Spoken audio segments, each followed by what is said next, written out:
ஏர்க்ராஃப்டோட ரட்டர் pedal இருக்கு இல்லையா, அந்த ரட்டர் பெடலில் டோலை மட்டும் ஃபோர்ஸ் கொடுத்தா ஏர்க்ராஃப்டோட பிரேக்கிங் ஆக்ஷன் நடக்கும். இப்படி நம்ம ரட்டர் பெடல் அழுத்தும் போது என்ன ஆகும்னா, ஹைட்ராலிக் ப்ரெஷரு பிரேக் அசம்பிளியில் இருக்க 6 பிஸ்டனுக்கு போய் வீலோட ரொட்டேட் ஆகிட்டு இருக்க ரோட்டருக்கு அகென்ஸ்டாக ஸ்டேட்டரை உரச வைக்கும்.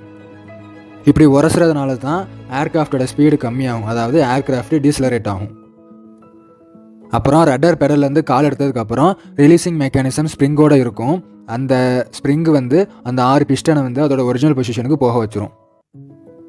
இப்படி ரட்டர் பெடலை பிடிச்சி ஏர்க்ராஃப்ட்டுக்கு பிரேக்கிங் ஆக்ஷன் கொடுக்கறது மேனுவல் பிரேக்கிங்கு. இதே இது ஆட்டோமேட்டிக் பிரேக்கிங் இருக்குது. அதோட பேர் என்னென்னா auto brake or anti skid system. இது ரெண்டுமே ஒரே இது தான்.